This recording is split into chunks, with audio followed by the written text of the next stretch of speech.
Friends, అందరికి నమస్తే. Welcome to run in online TV YouTube channel. నా పేరు శ్రీనివాస్. ఫ్రెండ్స్, ఎవరైతే 10th క్లాస్ తర్వాత బాసరలో 6 ఇయర్స్ ఇంటిగ్రేటెడ్ బీటెక్ కోర్స్‌కి అడ్మిషన్ చేద్దామని అనుకుంటారో ఆన్‌లైన్ ద్వారా, వారికి ఈ వీడియోనైతే అందరూ షేర్ చేయండి. అండ్ చూద్దాం అనుకునే వాళ్ళు వీడియోని లాస్ట్ వరకు చూడండి. ఎట్లా అప్లికేషన్ ఆన్‌లైన్‌లో చేయాలనేది ఈ వీడియోలో నేను క్లియర్‌గా ఎక్స్‌ప్లెయిన్ చేస్తాను. అండ్ దీనికంటే ముందు బేసిక్ ఇన్ఫర్మేషన్ అయితే బాసరా గురించి మనం చెప్పుకోవడం అయితే జరిగిందండి. ఎట్లా సెలక్షన్ చేస్తారు, అప్లికేషన్ ఫీజు ఎంత, ఏంటనేది పూర్తి వివరాలతో కూడినటువంటి ఒక వీడియోనైతే చేశాను. అది డిస్క్రిప్షన్‌లో ఇస్తాను లింక్. దాన్ని చూసి బేసిక్ ఇన్ఫర్మేషన్ అయితే వినండి. ఓకే. సో ఇదిగోండి, ఈ వెబ్‌సైట్ లింక్‌నైతే కింద డిస్క్రిప్షన్‌లో ఇస్తానండి. అక్కడి నుంచి ఈ పేజ్‌కైతే వచ్చేసేయండి. ఇక్కడ చూడండి, ఈ విధంగా ఉంటది మీకు హోమ్ పేజ్. ఇక్కడ చూడండి, అడ్మిషన్స్ అని కనబడుతుంది కదా! UG admission 25, 26. ఓకే. సో ఈ బాసరా ఆర్‌జీయూకేటీ బాసరా 2025, 26కి ఆన్‌లైన్‌లో 6 ఇయర్స్ బీటెక్ ఇంటిగ్రేటెడ్ కోర్స్‌కి ఇప్పుడు ఎట్లా అడ్మిషన్ చేసుకోవాలనేది మనం చూద్దాం. చూడండి, ఇక్కడ దీని మీద క్లిక్ చేస్తున్నాను. సో దీని మీద క్లిక్ చేయగానే మనకి పేజ్ ఈ విధంగానైతే వస్తది. ఓకే. సో ఎప్పుడైనా మనం ఆన్‌లైన్‌లో అప్లికేషన్ చేయాలంటే దానికంటే ముందు ఖచ్చితంగా అనెక్సర్స్ అండ్ ప్రాస్పెక్ట్స్ ఖచ్చితంగా మనం చదువుకోవాలండి. ఎందుకంటే కొన్ని ఇంపార్టెంట్ విషయాలనేది అందులో మనకు తెలుస్తాయి. ఎగ్జాంపుల్‌గా మీకు అప్లై చేసేటప్పుడు ఒకటి చెప్తాను. ఇక్కడ చూడండి, ఎన్ఆర్ఐ వాళ్ళైతే ఎన్ఆర్ఐ స్టూడెంట్స్ అవి మనకు బాసర్‌లో అడ్మిషన్ చేయాలి అని అనుకుంటే వాళ్ళు ఇక్కడ అప్లై నౌ ఉంది కదా! దాని మీద క్లిక్ చేయండి. ఒకటి గూగుల్ ఫామ్ లెక్కనైతే ఓపెన్ అయిపోతది. ఈ విధంగా ఓపెన్ అయిపోతది అప్లికేషన్ ఫాము. వాళ్ళందరూ కూడా ఇదంతా ఫిలప్ చేసి ఇక్కడ కావాల్సినటువంటి డీటెయిల్స్ అటాచ్‌మెంట్ చేయాల్సి ఉంటదండి. ఇక్కడ 1-10th class study certificates, marks memo and recent proof of address proof అనేది ఈ విధంగా అటాచ్‌మెంట్ చేసి సబ్మిట్ చేయాలి. ఇది ఎన్ఆర్ఐ వాళ్ళకి. మరి మన Telangana states and other states వాళ్ళకైతే ఇదిగోండి, ఈ ఫస్ట్ లింక్ మీద అప్లై నౌ మీద క్లిక్ చేయాలి. ఓకేనా? సో దీని మీద global students and general students, local students.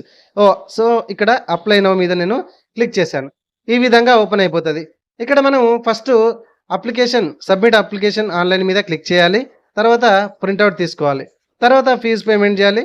తర్వాత పేమెంట్ రిసిప్ట్ కూడా డూప్లికేట్ మనం తీసుకోవాలి. అండ్ ఇక్కడ కూడా అనెక్సర్స్ అండ్ ప్రాస్పెక్ట్స్ ఉన్నాయి. ఒకసారి చదువుకోండి. First submit application online application మీద క్లిక్ చేస్తున్నాను. చూడండి ఫ్రెండ్స్, ఇట్లాంటి మరిన్ని అప్డేట్ వీడియోస్ మీరు ఎప్పటికప్పుడు పొందాలంటే మన ఛానల్‌ని ఇప్పుడే సబ్స్క్రైబ్ చేసుకోండి. మీరు చూసిన ఈ వీడియో కింద సబ్స్క్రైబ్ బటన్ ఉంటది. రైట్. ఇక్కడ చూడండి, ఈ విధంగా ఓపెన్ అయిన తర్వాత సెర్చ్ డీటెయిల్స్‌లో 10th క్లాస్ బోర్డ్ అంటుందండి.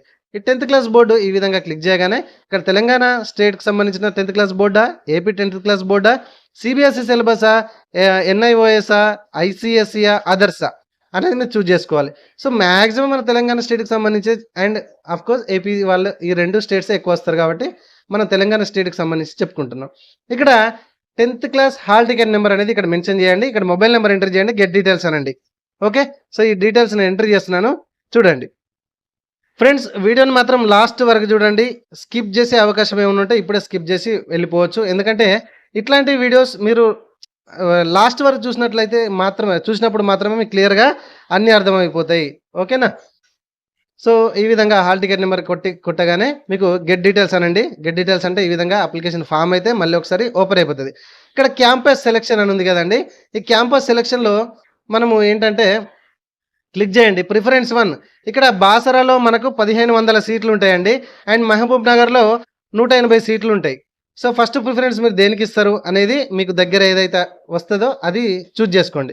సో నేను ఫస్ట్ బాసరా, తర్వాత మహబూబ్ నగర్ ఇద్దామని అనుకుంటున్నా. రైట్. ఇక్కడ తర్వాత బోర్డు డీటెయిల్స్.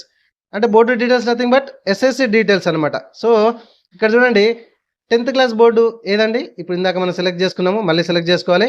10th క్లాస్ ఎప్పుడు ఏ ఇయర్‌లో పాస్ అయ్యారు అని అడుగుతుంది. అండ్ అది ఇయర్ ఈ విధంగా మనం మెన్షన్ చేసుకోవాలి. And 10th passed in. So రెగ్యులరే కదా! సో రెగ్యులర్ అయితే రెగ్యులర్, సప్లై అయితే సప్లై. మాక్సిమం రెగ్యులర్ వాళ్ళకే వచ్చే ఛాన్సెస్ ఉంటాయి. And 10th class hall ticket number అయితే ఇక్కడ మనం రాయాలి. And candidate name as per board certificate. ఓకేనా? సో ఎస్ఎస్‌సి ప్రకారం ఏ విధంగా నేమ్ ఉందో ఆ విధంగా రాయండి. అండ్ మదర్స్ నేమ్ కూడా ఎస్ఎస్‌సి సర్టిఫికేట్ ప్రకారం రాయండి. అండ్ ఫాదర్ నేమ్ కూడా అలాగే రాయండి. అండ్ డేట్ ఆఫ్ బర్త్ కూడా మీరు చూజ్ చేసుకోండి. ఇక్కడ క్యాలెండర్ వస్తది. క్యాలెండర్ ప్రకారం చూజ్ చేసుకోండి. ఓకేనా? అండ్ ఈ సెలక్షన్ ప్రాసెస్ ఎట్లా ఉంటది? అండ్ ఎట్లా సేమ్ మార్క్స్ వస్తే కూడా ఎట్లా సెలక్షన్ చేస్తారనేది మనం గత వీడియోలో మాట్లాడుకున్నాము. దానికి సంబంధించిన వెబ్‌సైట్ లింక్ కింద డిస్క్రిప్షన్‌లో ఇస్తాను, చూడండి. Next SSC number of attempts. So ఎన్ని సార్లు అటెండ్ అయ్యారు? 1 టైమే కదా! సో సప్లిమెంటరీ వాళ్ళైతే 2 టైమ్స్ అని పెట్టుకోవాల్సొస్తది. తర్వాత రిజల్ట్. ఇక్కడ రిజల్ట్ వచ్చేసి మనకి ఎన్ని మార్కులొచ్చినాయి అనేది మెన్షన్ జేయాలి. అండ్ ఇందులోను సేమ్ మ్యాథమెటిక్స్‌లో ఎన్ని మార్కులొచ్చినాయి, general science, social studies, English, first language, second language ఇట్లా. వీటన్నిటి సబ్జెక్ట్ వైస్‌లో మార్క్స్ గూడా మనము మెన్షన్ జేయాలి. ఓకే. ఇక్కడ 10థ్ class name of the school. మన 10థ్ క్లాస్ చదివిన స్కూల్ పేరైతే ఇక్కడ నీట్‌గా రాయండి. ఓకే. అండ్ 10థ్ క్లాస్ స్కూల్ అడ్రెస్ ఎక్కడ అనేది నీట్‌గా ఇక్కడ మెన్షన్ చేయండి.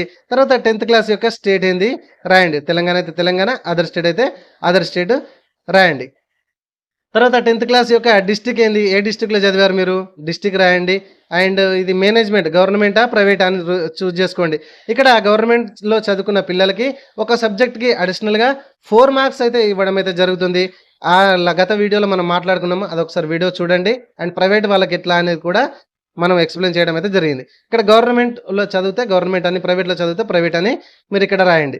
తర్వాత సేమ్ ఇక్కడ గవర్నమెంట్ అయితే గవర్నమెంట్. తర్వాత మేనేజ్మెంట్ కేటగిరీ కూడా గవర్నమెంట్ వాళ్ళైతే ఇక్కడ కస్తూర్బాగునా, లేకపోతే మోడల్ స్కూలా, లేకపోతే రెసిడెన్షియల్ స్కూల్సా, సోషల్ వెల్ఫేర్సా, జెడ్‌పీహెచ్ఎసా, గౌట్ స్కూల్స్ అని ఉంటాయి కదా గవర్నమెంట్‌లో టైప్స్ అట్లా అనమాట. సో ప్రైవేట్‌లో చదివారనుకోండి ఇట్లా ప్రైవేట్ అని పెట్టేసుకొని ఇక్కడ ఇక్కడ ఎయిడెడ్ స్కూల్సా అని ఉంటది. ఇక్కడ ప్రైవేట్ స్కూల్సా అని ఉంటది. ప్రైవేట్ స్కూల్‌లో చదివితే మాత్రం ఇక్కడ ప్రైవేట్ స్కూల్ అని చూజ్ చేసుకోండి. సో నేను గవర్నమెంట్ పిల్లలకు సంబంధించి మాక్సిమం ఇస్తాను. సో మోడల్ స్కూల్‌లో లేకపోతే జెడ్‌పీహెచ్ఎస్‌లో జిల్లా పరిషత్‌లో జెడ్‌పీహెచ్ఎస్‌లో చదువుకున్న వాళ్ళు అనుకుందాం. సో అది 2 అట్లా పెట్టుకుందాం. ఓకే. సో తర్వాత పర్సనల్ డీటెయిల్స్ కొన్ని ఉంటాయి. ఇక్కడ మేలా, ఫీమేలా. సో మేల్ అయితే మేలు, ఫీమేల్ అయితే ఫీమేల్ పెట్టుకోండి. ఇక్కడ మొబైల్ నంబరు మెన్షన్ చేయండి మళ్ళొకటి. అండ్ ఆల్టర్‌నేటివ్ మొబైల్ నంబర్ కూడా ఇక్కడ మెన్షన్ చేయండి. అండ్ ఈమెయిల్ ఐడీ మెన్షన్ చేయండి. మీ యొక్క క్యాస్ట్ ఏందో ఇక్కడ క్యాస్ట్ కూడా మెన్షన్ చేయండి. ఎందుకంటే క్యాస్ట్ వైస్‌గా కూడా మనకు రిజర్వేషన్ ఉంటది. ఈ క్యాస్ట్‌కి ఇంత పర్సెంటేజ్ అని ఉంటది. కాబట్టి అది కూడా మనకు అనెక్సర్స్ అండ్ ప్రాస్పెక్టస్ కూడా మెన్షన్ అయ్యి ఉన్నాయి. ఒకసారి చూడండి. నేను ప్రతి పాయింట్ ఇంత డీప్‌గా చెప్తున్నాను ఫ్రెండ్స్. వీడియోని లాస్ట్ వరకు చూసి ప్లీజ్ ఒక చిన్న లైక్ చేయండి. మీకు ఎటువంటి డౌట్స్ ఉన్నా కూడా కామెంట్‌లో అడగండి. ఓకేనా? సో తర్వాత ఇక్కడ ఫిజికల్లీ హ్యాండిక్యాప్డా అని అడుగుతుంది. సో ఫిజికల్లీ హ్యాండిక్యాప్డ్ అయితే యెస్ పెట్టుకోండి, లేకపోతే నో పెట్టుకోండి. సో యెస్ పెడితే కనుక ఇక్కడ ఫిజికల్లీ ఏం ప్రాబ్లమ్ మీకు ఉన్నది, బ్లైండా, డీఫా, లోకోమోటరా, ఏ ప్రాబ్లమ్ ఏముందని అడుగుతుంది. దానికి సంబంధించిన మొత్తం ఇన్ఫర్మేషన్ కూడా ఇక్కడ మనము ఇక్కడ టైప్ చేయాల్సి వస్తుంది. ఫిజికల్ హ్యాండిక్యాప్డ్ అయితే. ఒకవేళ ఫిజికల్ హ్యాండిక్యాప్ లేదు అని అనుకుంటే కనుక నో పెడితే ఆ పర్టికులర్ డీటెయిల్స్ అడగదు. ఓకేనా? తర్వాత మదర్ టంగ్. మనం ఏంటంటే మదర్ టంగ్ కొందరు ఉర్దూ ఉంటుంది. ముస్లిం వాళ్ళదైతే ఉర్దూ ఉంటుంది. కొందరిది హిందీ ఉంటుంది. తెలుగు వాళ్ళదైతే హిందూ వాళ్ళదైతే తెలుగు ఉంటుంది. రైట్? సో రిలీజియన్ ముస్లిమా, క్రిస్టియనా, అదర్సా, హిందువా చూజ్ చేసుకోండి. తర్వాత annual income up to 1 lakh, up to 2 lakhs income certificates అనేది మనము తీసి పెట్టుకోవాలండి. ఇప్పుడు అర్జెంట్ ఏం లేదు. క్యాస్ట్ సర్టిఫికేట్ మాత్రం అర్జెంట్ ఉన్నది దీనికి. ఓకే. సో ఏమేమి డాక్యుమెంట్స్ కావాలని కూడా ఈ వీడియోలో మనం మాట్లాడుకుందాం. లాస్ట్ వరకు చూడండి. ఇక్కడ క్యాండిడేట్ యొక్క ఆధార్ నెంబర్ మెన్షన్ చేయండి. అండ్ క్యాండిడేట్ యొక్క అపార్ ఐడి ఉంటేనే మెన్షన్ చేయండి, లేకపోతే లేదండి. సో అపార్ ఐడి అనేది ఏ విధంగా జనరేట్ చేయాలనేది మన వీడియో సెక్షన్లో వీడియో ఉంది. ఒకసారి చూడండి. తర్వాత ఇక్కడ అండర్ క్యాప్. ఓకే. సో ఇక్కడ ఈ రిజర్వేషన్స్ ఎన్‌సీసీ స్పోర్ట్స్, క్యాపు ఈ విధంగా వీళ్ళు ఉంటే గనక యెస్ పెట్టుకోండి. ఎందుకంటే ఈ స్పోర్ట్స్ వాళ్ళకి సంబంధించి అండ్ ఎన్‌సీసీ వాళ్ళకి సంబంధించింది కూడా వీళ్ళకు అంటే ఎక్కువ ప్రిఫరెన్స్ అయితే ఇస్తారు. సో వీళ్ళు ఏం చేయాలి, ఒకవేళ స్పోర్ట్స్ కేటగిరీ ఎన్‌సీసీ క్యాప్ ఉన్న వాళ్ళు ఏం చేయాలనేది కూడా ప్రీవియస్ వీడియోలో మనం చెప్పుకున్నామండి. మరీ చెప్తున్నా. ఆ వీడియో ఖచ్చితంగా వినండి. ఓకే. సో ఉంటే యెస్ పెట్టుకోండి. అండ్ నో లేకపోతే నో పెట్టేసుకోండి. ఒకవేళ ఉంటే గనక ఇప్పుడు ఫర్ ఎగ్జాంపుల్ యెస్ పెట్టుకున్నాను స్పోర్ట్స్. అది స్పోర్ట్స్ నేమ్ ఏం స్పోర్ట్స్ ఆడారు, సో ఎక్కడ ఇయర్ ఆఫ్ పార్టిసిపేషన్ అనేది అండ్ పార్టిసిపేషన్ డీటెయిల్స్ ఏంటి అనేది మెన్షన్ చేయాల్సి ఉంటుంది. ఓకే. ఎన్‌సీసీకి అయితే అట్లా ఏం అవసరం లేదు. ఓన్లీ స్పోర్ట్స్‌కి అడుగుతుంది. ఎన్‌సీసీ ఉంటే యెస్ పెట్టుకోండి. తర్వాత మీ యొక్క అడ్రస్ డీటెయిల్స్ ఇక్కడ same me house number, state, village and pin code ఇవంతా డీటెయిల్స్ కూడా కరెక్ట్‌గా ఇక్కడ మెన్షన్ చేసుకోండి. తర్వాత ఇక్కడ చూడండి ప్రీవియస్ స్కూల్ డీటెయిల్స్. ఇక్కడ మనము 3rd class, 4th class, 5th, 6th, 7th, 8th, 9th details వరకైతే మనం మెన్షన్ చేయాలి ఇక్కడ. ఫర్ ఎగ్జాంపుల్ ఇక్కడ చూడండి 3rd class name of the school అని ఉంది కదా. నేమ్ ఆఫ్ ద స్కూల్ అనేది ఇక్కడ రాయండి. అది ఏ స్టేట్‌లో చదివారు అండ్ 3rd క్లాస్ ఏ డిస్ట్రిక్ట్‌లో చదివారు అనేది కూడా మెన్షన్ చేయండి. ఎట్ ద సేమ్ టైం అట్లనే 4th క్లాస్ స్కూల్ పేరు ఏంటిది అండ్ 4th క్లాస్ స్టేట్ ఏంటిది, 4th క్లాస్ డిస్ట్రిక్ట్ ఏంటిది, ఇట్లా 3 to 9th క్లాస్ వరకు మొత్తం కూడా ఫిల్అప్ చేయండి. ఓకేనా? తర్వాత area of reservation. Okay. So ఈ రిజర్వేషన్ కేటగిరీకి సంబంధించింది మనము మాట్లాడుకుంటే గనక చాలా ఇంపార్టెంట్ పాయింట్ అండి. ఇక్కడ లోకల్ రిజర్వ్డ్ మనం అందరం కూడా తెలంగాణ స్టేట్‌లో 10 సంవత్సరాల కంటే ఎక్కువ నుంచి నివసిస్తున్నట్లయితే మనం ఓయూ ఏరియా కిందకి వస్తాము. అందుకే నేను ప్రతిసారి చెప్తున్నానండి. ఈ నోటిఫికేషన్స్ అయితే జాగ్రత్తగా చదువుకోవాలి. ఇదిగోండి దీనికి సంబంధించిన అనెక్సర్ అయితే ఇక్కడ మీరు క్లిక్ చేసి చదువుకోవచ్చు. ఇక్కడ నేను క్లిక్ చేస్తున్నాను చూడండి, ఓపెన్ అయితుంది. ఇదిగోండి. ఇక్కడ నీట్‌గా మనకు ఉన్నది. ఇదంతా కూడా మీరు నీట్‌గా చదువుకోవచ్చు. ఓకేనా?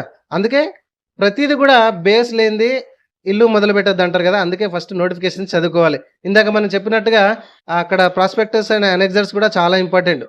ఓకేనా? సో, ఇక్కడ అర్థమైంది గదండీ! సో, మనం తెలంగాణ లోకల్‌లో 10 సంవత్సరాల నుంచి ఉంటేనే గనక ఓయూ వస్తాము. అండ్ గ్లోబల్ కేటగిరీ వాళ్ళు కొందరుంటారు. అంటే బయట నుంచెళ్ళొచ్చి స్టేట్ నుంచెళ్ళొచ్చి మన లోకల్‌లో 10 సంవత్సరాల నుంచి ఇట్లా ఉంటారు గదా! 5, 10 సంవత్సరాల నుంచి. వాళ్ళు ఇది పెట్టుకోవాలండి. సో, నాన్ లోకల్ వాళ్ళంటే అదర్ స్టేట్స్. ఇది మనకు తెలుసు. సో, మనం లోకలే గాబట్టి అది పెట్టేసిన. అండ్ ఏది birth place, permanent birth place ఏంటిది? తెలంగాణనా? అదర్ స్టేట్ అని అడుగుతుంది. ఆఫ్‌కోర్స్ మన తెలంగాణ కాబట్టి ఇగో ఇదే సౌండ్ అండి. ఏ ఒక్కరు గూడా కంట్రోల్ చేస్తలేరు పోలీసోళ్ళు గూడా. మన మెయిన్ రోడే ఉంటది షాపు. ఐశ్వర్య ఆన్‌లైన్ సెంటర్ అండి. మంకమ్మతోట ఏరియాలో కర్నూలు డిస్ట్రిక్ట్‌లో ఉంటది. చాలా ఫేమస్. ఓకే. ఓకే. రైట్. తర్వాత ఇక్కడ unfilled seats under global category అని వస్తది. ఇక్కడ ఒక్కొక్క ఆప్షన్ ఒక్కొక్కసారి మారే అవకాశం ఉంటదండి. నేను పర్టిక్యులర్‌గా ఈ ఆప్షన్ ఒక్కోసారి ఉంటదని చెప్పలేను, ఉండదని చెప్పలేను. లాస్ట్ ఇయర్ ఒకసారి అయితే పెట్టారు ఈ ఆప్షన్. అండ్ మళ్ళీ మధ్యలో తీసేయడం అయితే జరిగింది. ఇదొక్కటికి మీరు గమనించండి. రైట్. ఇక్కడ unfilled seats under global category అంటే లోకల్ ఏరియా అయితే లోకల్ ఏరియా గదా! So, unfilled seats global category దాని గురించి మనము ఈ అనెక్సార్‌లో అయితే ఇంతకుముందు చెప్పుకోవడం అయితే జరిగింది. ఇది క్లిక్ చేస్తే మీకు ఇక్కడ అర్థమైపోతది. అనెక్సార్ ఓపెన్ చేస్తే గనక ఇదిగోండి ఇవన్నీ కూడా మీకు తెలిసిపోతా ఉంటాయి. ఇక్కడ ప్రాస్పెక్ట్స్ కూడా ఇందులో ఉంటాయి. ఇదిగోండి ఫీజ్ డీటెయిల్స్ కూడా కంప్లీట్‌గా ఉంటాయి. ఇక్కడ ఇదిగోండి. ఇక్కడ నుంచి డీటెయిల్స్ అన్నీ కూడా మీరు చదువుకోవచ్చు. ఇక్కడ చూడండి. ఇంట్రెస్టెడ్ అన్‌ఫీల్డ్ గ్లోబల్ వాళ్ళు మన తెలంగాణలో ఇందాక చెప్పాం గదా! బయట వాళ్ళు ఇక్కడ వచ్చి ఉంటున్నారు అన్నట్టుగా ఇది వీళ్ళన్నమాట. సో, అందుకే ఇందాక ఫార్మ్ ఫిలప్ పెట్టవా? ఇక్కడ. సో, లోకల్ ఏరియా అంటే లోకల్ వాళ్ళైతే లోకల్ పెట్టుకోవచ్చు. నాన్ లోకల్ అయితే సేమ్ ఇక్కడ సేమ్ ఇప్పటిలాగానే. పెద్ద తేడా ఏం లేదు. అండ్ ఇక్కడ ఇది చాలా గూడా important. Weather your application is to be considered under unfilled seats of global category అంటే లోకల్ వాళ్ళైతే నో పెట్టుకోండి. మిగతా వాళ్ళు యెస్ పెట్టుకోండి. లోకల్ వాళ్ళలో తెలుసు కదండీ! మన తెలంగాణలో పుట్టి తెలంగాణ వాళ్ళైతే గనక నో పెట్టుకోండి. మిగతా వాళ్ళైతే యెస్ పెట్టుకోండి. ఓకేనా? ఎందుకంటే ఈ అన్‌ఫీల్డ్ సీట్స్ గ్లోబల్ కేటగరీలో మీకు అప్లికేషన్ టు బి కన్సిడర్డ్ చేయాలి అని అనుకుంటే గనక ఎందుకంటే దానికి ఫీజ్ అయితే ఎక్కువ ఉంటదండి. ఎందుకంటే 1,00,000 చిల్లరనైతే అట్లా ఉంటదని ఇక్కడెక్కడనో మెన్షన్ అయ్యి ఉంటది. మీరు చదువుకోవచ్చు. ఇందులో మీరు సెర్చ్ చేస్తే గనక ఈజీగా దొరికిపోతది. ఈ ప్రాస్పెక్ట్స్ అండ్ అనెక్సర్స్‌లనైతే 2 వాటిలలో కూడా చూడండి. ఎక్కడనో ఉంటదండి. సో, దీన్ని మొత్తం కొన్ని ఇంపార్టెంట్ పాయింట్స్ అయితే మనం మాట్లాడుకోవడం అయితే జరిగింది. సో, ఇక్కడ చూడండి. చదవండి ఒకసారి ఇదిగోండి. ఇక్కడి నుంచెల్లి ఉంటదనుకుంటా. ఈ ఇంపార్టెంట్ పాయింట్స్ అంతా కూడా. సో, ఇది చాలా జాగ్రత్తగానైతే ఇది చదువుకున్న తర్వాత మాత్రమే ఇది అప్లై చేయాలండి. మళ్ళీ నన్నైతే అనొద్దు. రైట్. ఇక్కడ తర్వాత క్యాస్ట్, ఇన్‌కమ్, ఈడబ్ల్యూఎస్ డీటెయిల్స్ అయితే మీకిక్కడ మెన్షన్ చేయాల్సొస్తది. ఉంటే గనక ఇక్కడ ఇన్‌కమ్ డీటెయిల్స్ అయితే పర్టిక్యులర్‌గా ప్రెజెంట్ అయితే అవసరం లేదనుకుంటున్నా. క్యాస్ట్ డీటెయిల్స్ అయితే పక్కా నంబర్ కొట్టి ఇక్కడ సబ్ క్యాస్ట్ డీటెయిల్స్ అయితే ఎంట్రీ చేయాల్సుంటది మనం. ఓకేనా? సో, తర్వాత అమౌంట్ టు బి పెయిడ్ ఎంత అమౌంట్ పడతది మనం లోకల్ వాళ్ళకి అని చూస్తే రూ. 525 లోకల్ వాళ్ళకి. మిగతా వాళ్ళకు ఎంత అనేది ఆల్రెడీ మనం ఫీజ్ పర్టిక్యులర్‌లో గత వీడియోలో చూసాము. ఒకసారి కూడా అనెక్సర్స్ అది ఓపెన్ చేసి చూడండి.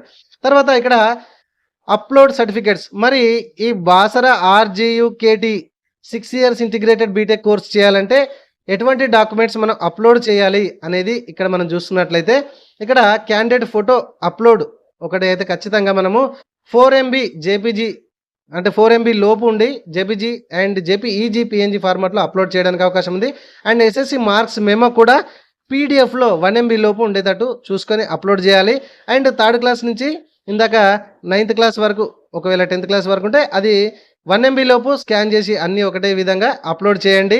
అండ్ అంటే అన్నీ ఒకటే పీడీఎఫ్‌లో అప్‌లోడ్ చేయండి. సెపరేట్ ఉన్నా కూడా ఒకటే కలిపి మిక్స్ చేసి ఒకటే పీడీఎఫ్ ఇక్కడ అప్‌లోడ్ చేయండి.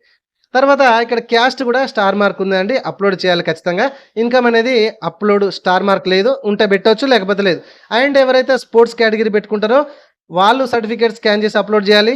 అండ్ ఎవరైతే ఫిజికల్ హ్యాండిక్యాప్డ్ అక్కడ యెస్ పెట్టుకుంటారో పైన వాళ్ళు కూడా ఖచ్చితంగా స్కాన్ చేసి ఇక్కడ అప్లోడ్ చేయాలి. అక్కడ ఈ 2 ఫిజికల్ హ్యాండిక్యాప్డ్ అండ్ స్పోర్ట్స్ మనం నో పెట్టాము. ఎన్‌సీసీ నో పెట్టాం కాబట్టి ఇక్కడ ఏం కనబడట్లేదు. ఆడ యెస్ పెడితే ఇక్కడ కనబడతదండి. ఇది గుర్తుపెట్టుకోండి.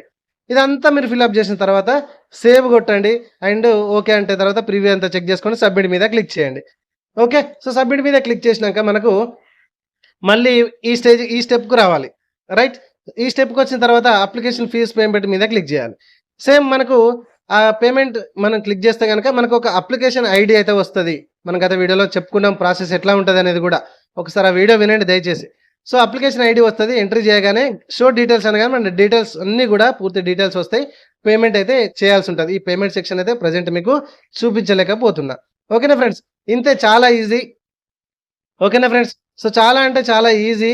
సో, బ్యాక్ టు హోమ్‌కొస్తున్నాను. తర్వాత మీరు డూప్లికేట్ అప్లికేషన్ ఫీజ్ రిసిప్ట్ అయితే తీసుకోవాలి. సో, ఈ విధంగా అప్లికేషన్ అంతా అయిపోయినాక మీరు డూప్లికేట్ అప్లికేషన్ ఫార్మ్ అయితే మీరు ప్రింట్ ఔట్ తీసుకోవాలి. సో, ఇది ఫ్రెండ్స్ నాకు తెలిసిన నాలెడ్జ్ ప్రకారం అయితే మీకు ఆర్‌జీయూకేటీ బాసర్‌లో 6 ఇయర్ ఇంటిగ్రేటెడ్ కోర్స్‌కి ఆన్‌లైన్‌లో ఏ విధంగా అప్లికేషన్ చేయాలనేది నేను క్లియర్‌గా ఎక్స్‌ప్లెయిన్ చేశానని నేను మీకు ఎక్స్‌ప్లెయిన్ చేశానని అనుకుంటున్నాను.